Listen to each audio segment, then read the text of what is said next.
함께 보셔야 하는 말씀은 구약성경 에스겔 48장입니다. 10월 18일 에스겔 마지막 장인 48장을 읽는 날인데 48장도 35절까지 길게 되어 있어서 다 읽지는 않고요. 1절부터 우리 22절까지만 함께 봉독하겠습니다. 구약성경 에스겔 48장 1절부터 22절까지 말씀, 구약성경 1228쪽 전후를 보시면 되겠습니다. 1절부터 함께 봉독합니다. 모든 지파의 이름은 이와 같으니라. 북쪽 끝에서부터 헤들론 길을 거쳐 하맛 어기를 지나서 다메섹 경계선에 있는 하살 에논까지 곧 북쪽으로 하맛 경계선에 미치는 땅, 동쪽에서 서쪽까지는 단의 몫이요, 단 경계선 다음으로 동쪽에서 서쪽까지는 아셀의 몫이요, 아셀 경계선 다음으로 동쪽에서 서쪽까지는 납달리의 몫이요, 납달리는 경계선 다음으로 동쪽에서 서쪽까지는 므낫세의 몫이요, 므낫센 경계선 다음으로 동쪽에서 서쪽까지는 에브라임의 몫이요, 에브라임 경계선 다음으로 동쪽에서 서쪽까지는 르우벤의 몫이요, 르우벤 경계선 다음으로 동쪽에서 서쪽까지는 유다의 몫이요, 유다 경계선 다음으로 동쪽에서 서쪽까지는 너희가 예물로 드릴 땅이라. 너비는 25,000척이요 길이는 다른 몫의 동쪽에서 서쪽까지와 같고 성소는 그 중앙에 있을지니 곧 너희가 여호와께 드려 예물로 삼을 땅의 길이는 25,000척이요 너비는 10,000척이라. 이 드리는 거룩한 땅은 제사장에게 돌릴지니 북쪽으로 길이가 25,000척이요 서쪽으로 너비는 10,000척이요 동쪽으로 너비가 10,000척이요 남쪽으로 길이가 25,000척이라. 그 중앙에 여호와의 성소가 있게 하고 땅을 사독의 자손 중에서 거룩하게 구별한 제사장에게 돌릴지어다. 그들은 직분을 지키고 이스라엘 족속이 그릇될 때에 레위 사람이 그릇된 것처럼 그릇되지 아니하였느니라. 땅의 예물 중에서 그들이 예물을 받을지니 레위인의 접경지에 관한 가장 거룩한 예물이니라. 제사장의 경계선을 따라 레위 사람의 몫을 주되 길이는 25,000척이요 너비는 10,000척으로 할지니 이 구역의 길이가 25,000척이요 너비가 각기 10,000척이라.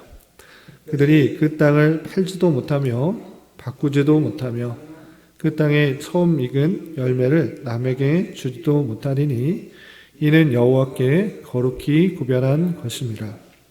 이 25,000척 다음으로 너비 5,000척은 속된 땅으로 구분하여 성읍을 세우며 거주하는 곳과 전원을 삼되 성읍이 그 중앙에 있게 할지니 그 크기는 북쪽도 4,500척이요 남쪽도 4,500척이요 동쪽으로 4,500척이요 서쪽도 4,500척이며 그 성읍의 들은 북쪽으로 250척이요 남쪽으로 250척이요 동쪽으로 250척이요 서쪽으로 250척이며 예물을 삼아 거룩히 구별할 땅과 연접하여 남아있는 땅의 길이는 동쪽으로 10,000척이요 서쪽으로 10,000척이라. 곧 예물을 삼아 거룩하게 구별할 땅과 연접하였으며 그 땅의 소산을 성읍에서 일하는 자의 양식을 삼으라. 이스라엘 모든 지파 가운데 그 성읍에서 일하는 자는 그 땅을 경작할지니라. 그런즉 예물로 드리는 땅의 합계는 길이도 25,000척이요 너비도 25,000척이라. 너희가 거룩히 구별하여 드릴 땅은 성읍의 기지와 합하여 네모 반듯할 것이니라. 거룩하게 구별할 땅과 성읍의 기지 좌우편에 남은 땅은 군주에게 돌릴지니 곧 거룩하게 구별할 땅의 동쪽을 향한 그 경계선 앞 2만 5천 척과 서쪽을 향한 그 경계선 앞 2만 5천 척이라. 다른 목들과 연접한 땅이니 이것을 군주에게 돌릴 것이며 거룩하게 구별할 땅과 성전의 성소가 그 중앙에 있으리라. 그런즉 군주에게 돌려 그에게 속할 땅은 레위 사람의 기업 좌우편과 성읍의 기지 좌우편이며 유다 지경과 베냐민 지경 사이에 있을지니라. 아멘. 네, 감사합니다. 오늘 말씀의 본문은 에스겔 마지막 장인 48장입니다.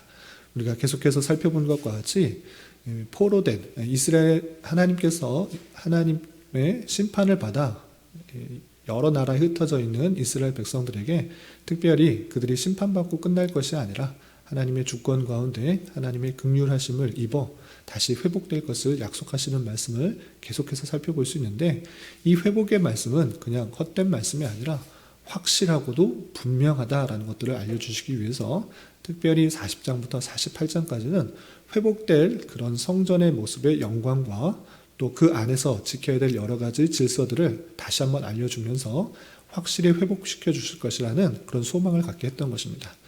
특별히 어제 읽었던 47장에서는 그 영광스러운 성전 속에서 물이 흘러나와 모든 죽었던 것을 소생케 하는 그 모든 하나님의 은혜를 살펴볼 수가 있는 것입니다.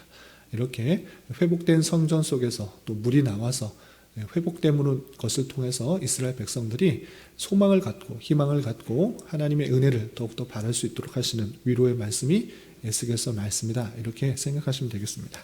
그리고 그렇다면 마지막으로 48장에서는 어떻게 이 말씀이 맺어지는가라고 할 때, 하나님께서 그 흩어졌던 백성들을 다시 되돌아오고 하나님께서 약속하신 그 땅으로 되돌아오도록 한다, 여기서 그치는 것이 아니라 되돌아와서 확실하게 너희들에게 땅을 분배해 주겠다라는 말씀으로 맞춰지는 게 되는 것입니다.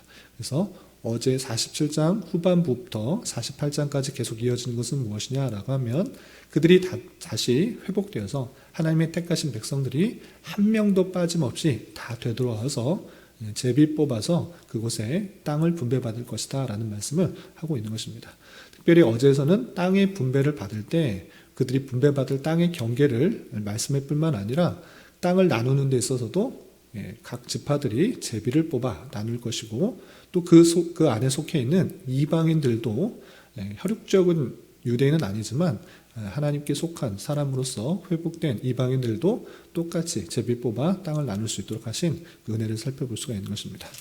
그리고 마지막 오늘 읽게 되는 48장에서는 땅의 분배를 받아서 하나님의 성소와 또 그 주변에 땅들이 어떻게 분배되었는지 결론적으로 이렇게 말씀하고 있는 것입니다.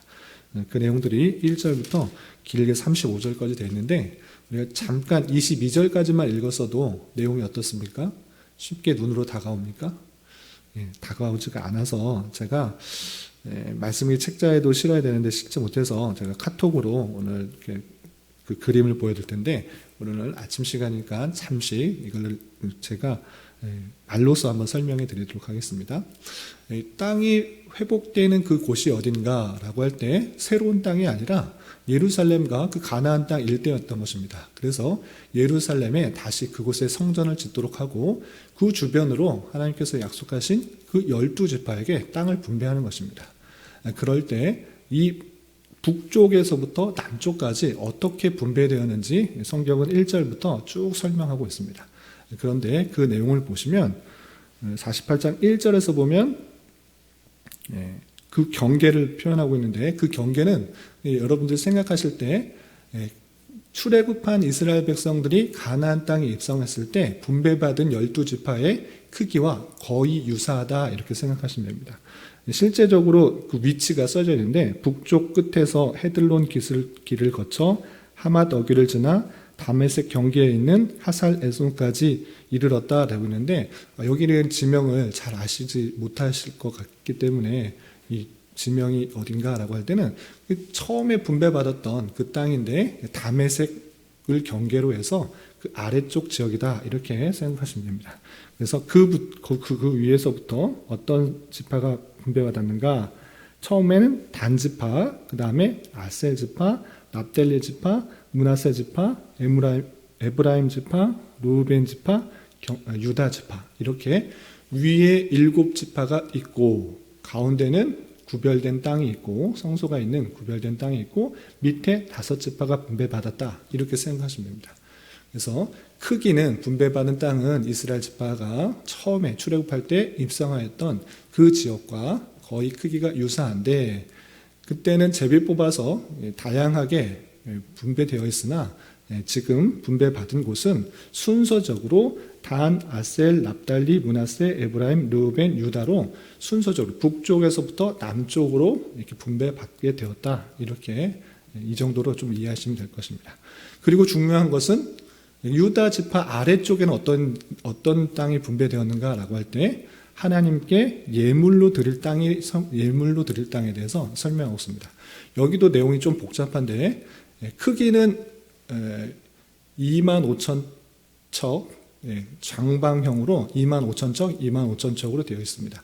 그것은 하나님께 구별된 땅으로서 하나님께 예물을 드린 땅인 것입니다. 25,000척, 25,000척으로 되어 있는 장방형의 크기를, 그러면 그 안에는 어떤 것이 있는가라고 할 때 크게 세 부분으로 구분됩니다. 어떤 것이 있느냐? 하나님께서 보여주신 성소로 중심으로 해서 가로는 25,000, 그리고 세로는 10,000척으로 되어서 그것은 성전을 중심한 제사장에 분배받는 땅이 있는 것입니다. 그리고 그 북쪽에는 어떤 땅이 있는가?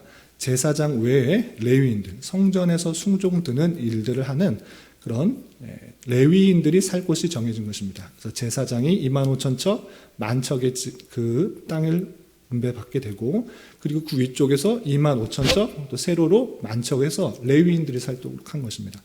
그리고 총 25,000척, 25,000척 장방형으로 했기 때문에 이 5,000척이 남습니다.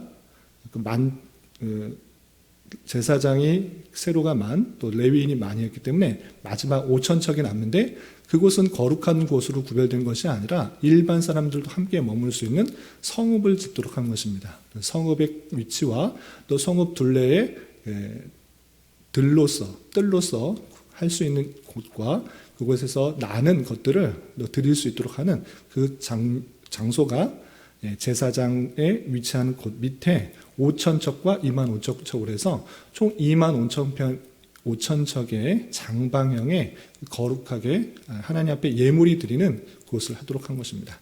그리고 양쪽 옆에는 또 공간이 남게 되는데 25,000척 외에 양쪽, 동쪽과 또 서쪽에 있는 그 위치에서는 누가 차지하는가라고 할 때 왕에게 땅을 준 것을 볼 수 있습니다. 그래서 가운데 예루살렘을 중심으로 해서 제사장의 땅이 있고, 그리고 북쪽에는 레위인들이 있고, 아래쪽은 성읍이 있는 땅이 있고, 그리고 그 25,000척의 동쪽과 서쪽에는 왕의 땅이 있다, 이렇게 알아두시면 되겠습니다. 이것들을 아주 세부적으로 그 길이에 대해서 설명하고 있는 것이 쭉 우리가 읽어봤던 것입니다. 그리고 이제 그 남쪽에는 어떤 땅이 있는가라고 할 때 우리가 읽지는 않았지만 23절부터 29절까지 남쪽에 있는 나머지 5지파에 대한 땅의 분배가 나옵니다. 그래서 23절에 보면 그 밑에 바로 밑에는 베냐민, 그리고 그 베냐민 밑에 시므온, 그 다음에 이사갈, 스불론, 갓, 이렇게 5지파가 아래쪽, 남쪽에 땅을 분배받게 되어서 거기에 살 것이다, 이렇게 표현하고 있는 것입니다. 그런데 여기서 특징적인 것들이 무엇인가라고 할 때 야곱의 예언, 그 야곱의 예언이 그대로 이어진 것을 볼 수 있습니다. 야곱의 예언에 어떤 것이 있었는가라고 할 때 요셉의 아들에게는 2지파의 몫을 돌려라, 이렇게 예언했고, 또 레위 지파에는 그 기업이 없는 것을 볼 수 있습니다. 레위 지파는 따로 기업을 준 것이 아니라 성전에서 수종드는 일들을 해야 됐기 때문에 그것에 집중할 수 있도록 기업을 따로 주지 않았습니다. 그래서 레위 지파는 기업을 못 받았지만 요셉의 2 아들의 2지파를 얻었기 때문에 총 12지파의 땅을 분배받은 것을 살펴볼 수가 있는 것입니다.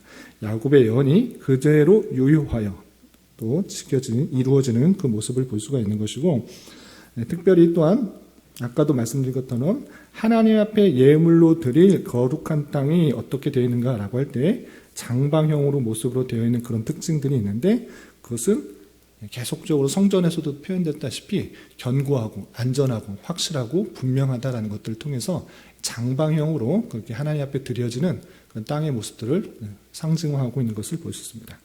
그리고 그 거룩하게 하나님 앞에 드려진 그 가운데의 땅 위쪽에는 유다 지파가 있고 아래쪽에 바로 붙어 있는 것은 베냐민 지파가 있는 것입니다.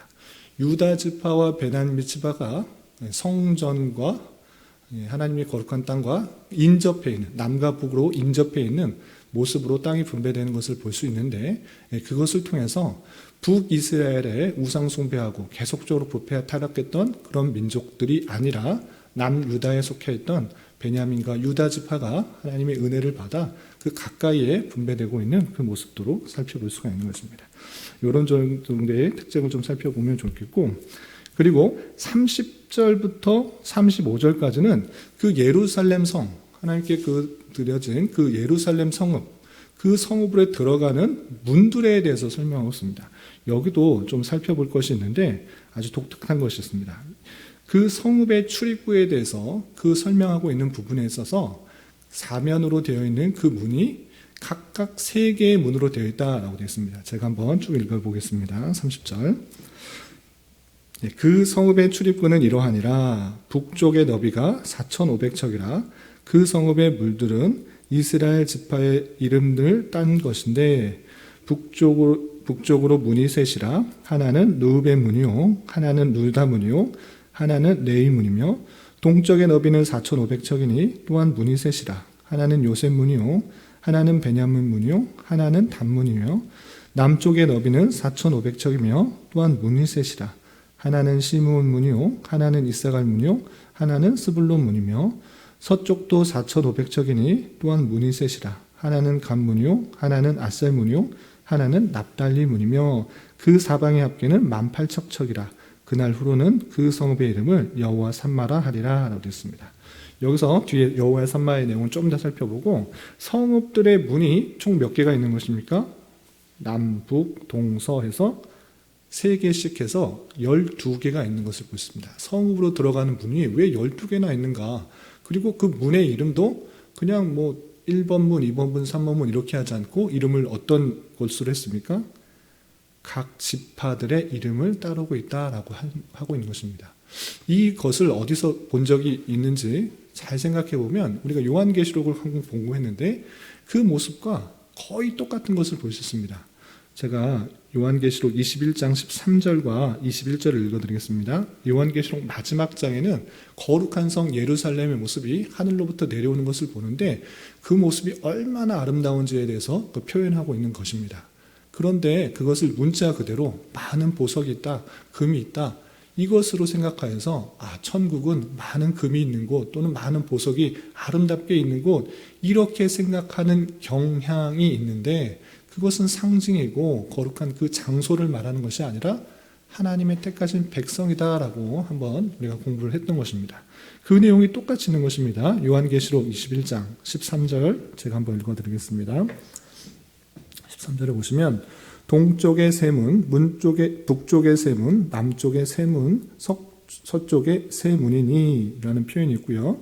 그 거룩한 성 예루살렘에 대한 표현인데, 또 21절에는 이런 표현이 있습니다. 그 12문에 대한 설명인데, 그 12문은 12진주니 각 문마다 한 개의 진주로 되어 있고 성의 길은 맑은 유리 같은 정금이더라 되어 있습니다.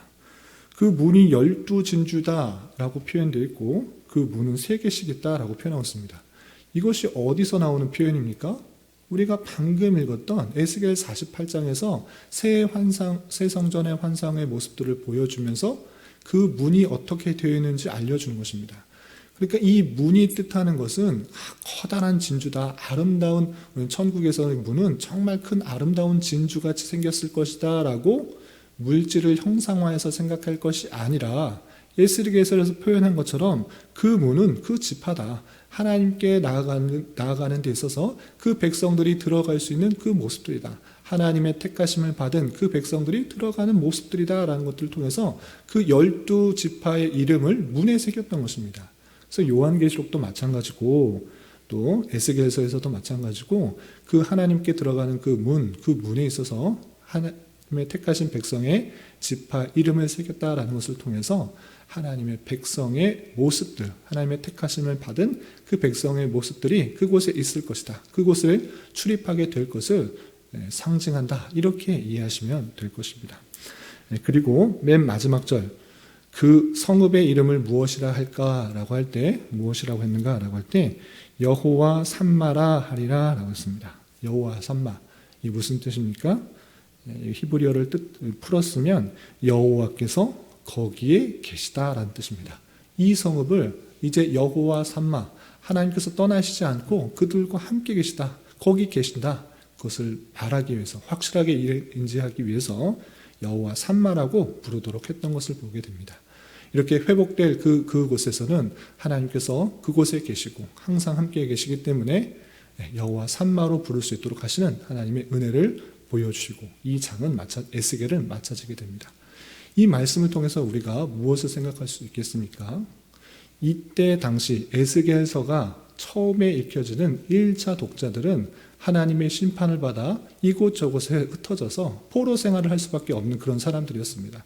그럼에도 불구하고 그들에게 하나님의 말씀을 주어주면서 너희들이 죄로 말미암아 심판을 받아 이런 고통 가운데 참혹한 현실 가운데 있을지라도 하나님의 은혜를 받아 하나님의 때에 하나님의 주권적인 은혜로 회복하게 될 것이다.